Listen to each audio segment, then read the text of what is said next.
back to Stacy So and So. Thank you so much for joining me again this week. I hope you had a fantastic week so far. So today I am going to take something that I had made last year. It's been hanging in my closet and I've worn it a couple of times, but I decided I wanted to change it up. And I am talking about it is a kimono style duster. It's actually a very short one, and I like it, and I wore it quite a bit, but I decided I don't really wear it that often, and I thought I think I would like to turn it into a top. I have a pair of shorts that are about the lighter shade of blue, and I thought it would be nice to have something light and comfortable to wear that I could wear just like maybe a little camisole underneath and wear with shorts or capris, jeans, or whatever. So basically what we're starting with, there you go, you can see how short it is. There we go. And I'm going to walk you through the process on how I'm going to transform this. So if you happen to have any dusters or kimonos in your closet that maybe you don't wear that much, this might be a great little project for you. It's quick, it's simple, it's easy, and it might help you get a little bit more life out of it as opposed to, just donating it. Okay, so I tried this on and the length is pretty good. I think if anything, I'm just going to need to take it up maybe, let me pull this up a little bit. Take it up to about an inch, inch and a half across here. Because I don't want it to be so long that you can't see the shorts that I'm wearing. So I think I'm just going to cut it off right about there. So the first thing you'll need to do is try on your duster and kind of get a feel for where you would want your chiffon tunic to fall. If you want it to come down quite a bit, and because you want to wear it with leggings, kind of keep that in mind. When you mark where you want it to fall, remember to add at least an inch extra for hemming, especially if you don't have a serger. So the first thing I'm going to do is I'm going to fold this in half, like so. There we go. And I'm going to get it all evened up across the bottom and cut it up about 1 inch. Okay, so I got it folded a little bit better, and I know I'm going to just be cutting, everything is lined up on this edge, and I'm just going to cut straight across and basically take off that bottom blue section. So here we go.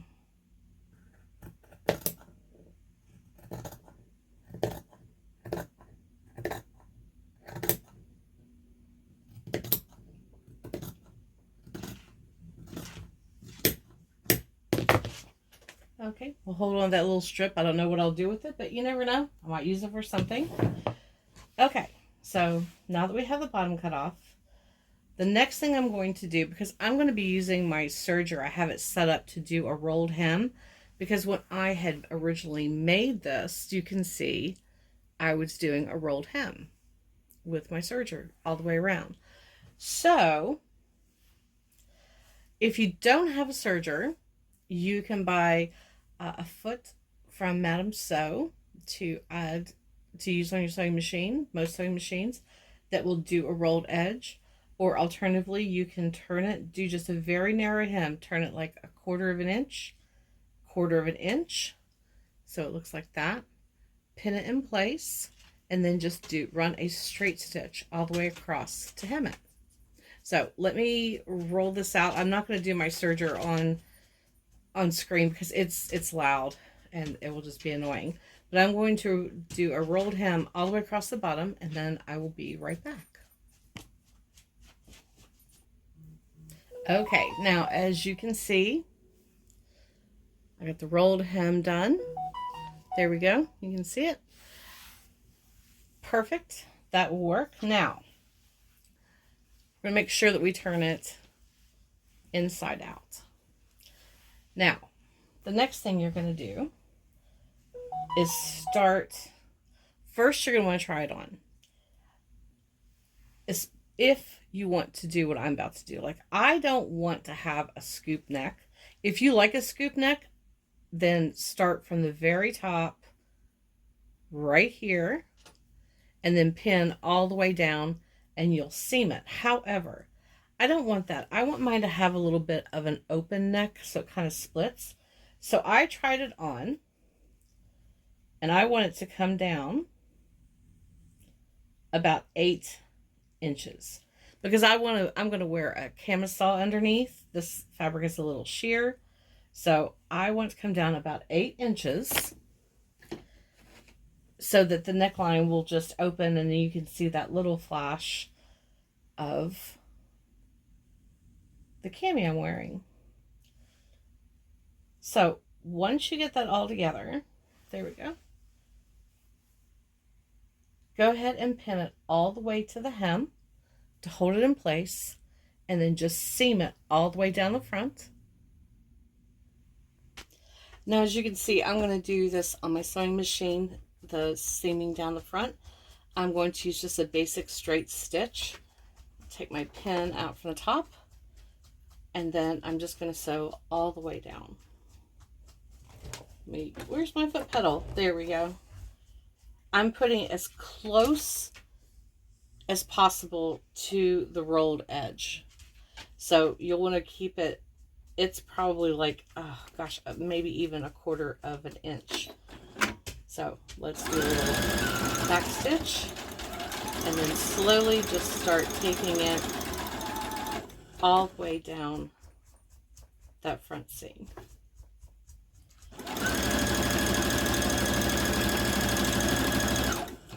I ended up taking my pins out once I got it in place because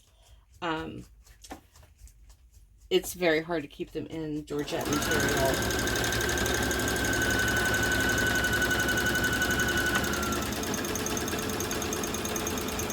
And we are almost to the end.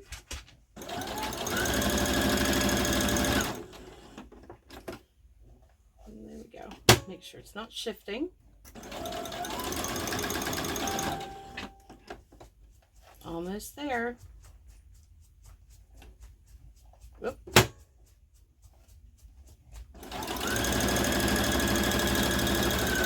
And back stitch at the end. Okay. So now that we've gone all the way down the front and seamed it, the next thing I'm going to do is I am just going to turn it up about 1/4 of an inch because I've already finished this edge with a rolled hem, but I don't want to see the rolled hem, so I'm going to just barely turn it up all the way around and just put a very small hem in it. Now this would be cute just the way it is. The sleeves are already done, but if you like them open, you can leave them that way. But I think what I'm going to do, because I know with open sleeves, and I know when I've worn this, I've gotten caught on things. So I think what I'm going to do is turn it inside out and put in a very narrow casing and put some elastic in it just to make, because these come down to about my elbow. So it would be kind of just like a slight puffy sleeve. But I am very happy with the way it's going so far. Now, some other things that you could do.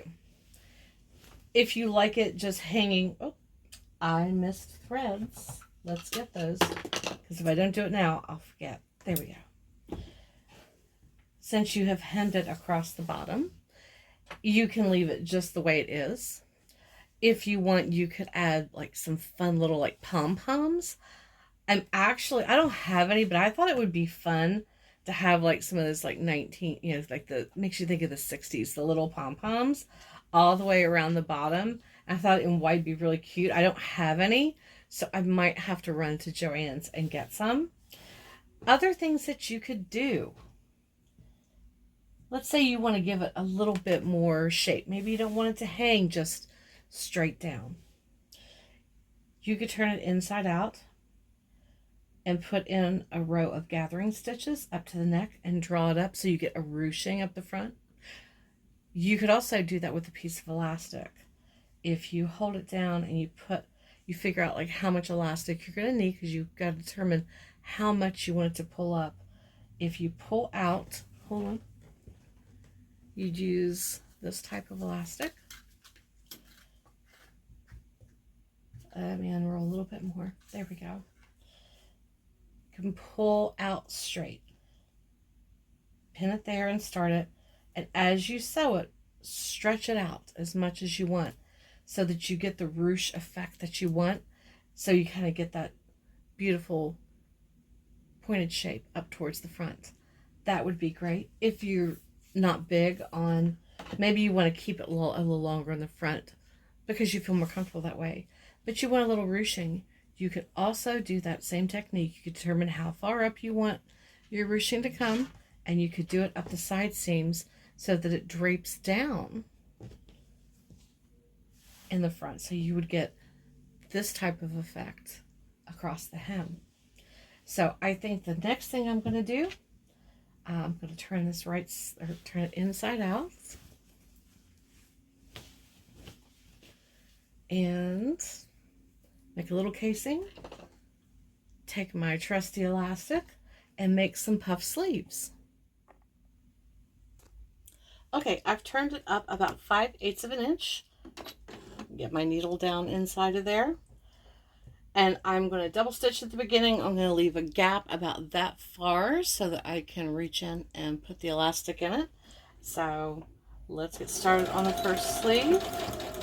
We're going to take our time because one thing about working with Georgette fabric and chiffon, it's very slippery. So it's best if you take your time, because it's very difficult. If you make a mistake, it can be difficult to pick it out. So here we go. We're doing really good.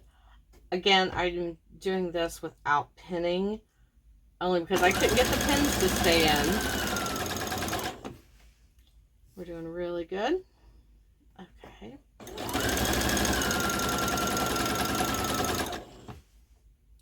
We're almost at the end.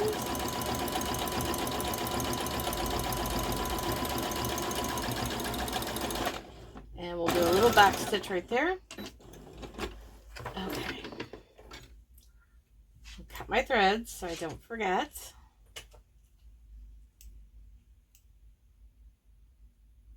And there. Okay. Now,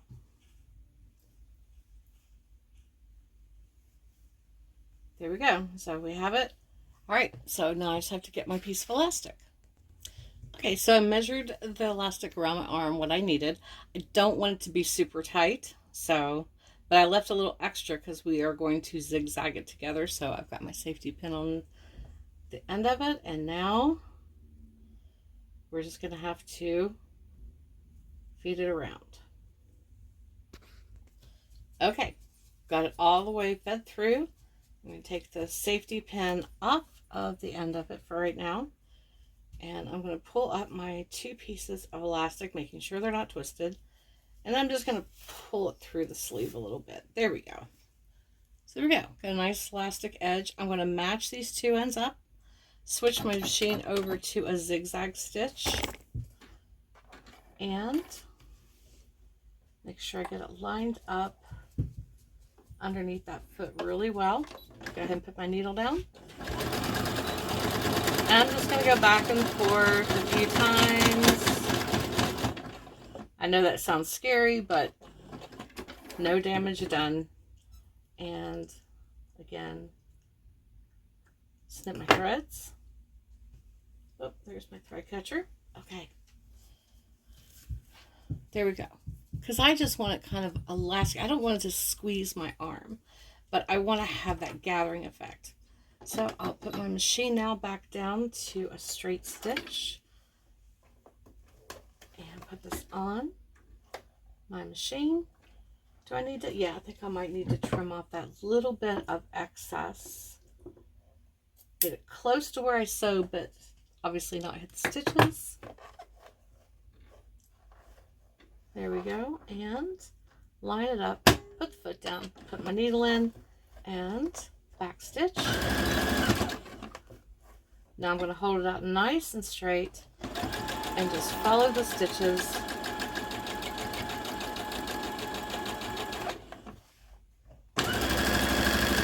And back stitch again. And snip, snip. And let's get these two. Okay. There we are. Okay. And so the first sleeve is done. So I'm going to go ahead and do the second one off camera because you probably don't need to see that process again. It's fairly, you know, straightforward. But from the neckline to here, you can see how nice it drapes. How nice that sleeve is. Okay. Let me get the next one done. So I am now done with this until I go buy my pom-poms. I am definitely going to put some at the bottom of this one. I just think it will make it really fun. There are the sleeves. Like I said, I made them big enough so that they have a nice, the elastic helps, gives it some nice shape, but it won't squeeze my arm. And a nice open neck. So I guess now the only thing left is for me to try it on. Okay, are you ready to see it? Hold on, let me back up. Aren't those cute? Isn't it cute? I couldn't find my tank top, so I just pulled out a yellow t-shirt that I had. And it works really well underneath too. But I am looking forward to adding those pom-poms. I just think that'll be so, so cute. So as you can see behind me, I have made some additional versions of this. This one I am keeping, it is mine. But I wanted you to see just how pretty it was with the different colors and different types of fabric. I will have more of these for sale in my shop. This one will definitely be for sale. And the one I'm wearing, I had originally made a sash for when it was a caftan. So I might cut this down and make a headband. I might use it to, if I want to like kind of use it as like a cummerbund or a sash and kind of cinch in the shirt as opposed to hanging along. I have the option for that. I also had one of these already made for this one as well, so that will be included with the purchase. And also for this one over here. This one I did not have any extra fabric. When I make these, all of this fabric was clearance stock. So I can't really get it anymore. It was dead stock fabric, so when they quit making it, they quit making it. Same as with the one I'm wearing. Although I do have one more in this fabric that I could make a second one if someone really loves it. So I hope you enjoyed this week. If you sew, I hope you'll give this a try. It's such a quick and easy project. It makes a really cute, like I said, a cute little top to put over a camisole during those hot months. These would be great to put over your bathing suit when you're at the beach or the pool or the lake. And, you know, you don't want to just, maybe you need to cover up for a little bit because you've had too much sun, or, you know, you want to step in somewhere and get, you know, a drink or something. You don't want to just be walking around in your bathing suit. This would be a beautiful option. I think I am going to run to Joann's later though. I definitely want to add pom-poms to this one. And I'm thinking about on this one, or maybe even this one, adding some pom-poms because, hold on, let me show you. These might match better with the one in the middle, but I do have some pink that I could add to this one. I'm also thinking maybe some fringe at the bottom would be really cute, or tassels, just to make it more fun. So anyway, who knows what I will add to them, because, you know, I just can't help myself. I love to embellish anything. So thank you guys all again for joining me this week. Like I said, if you sew, I hope you give this a try. If you don't, but you really want one, reach out to me on email. I'm happy to make you one. I have others that I'm going to be doing. Maybe one of them is meant for you. So thank you and have a wonderful week. And as always, happy sewing.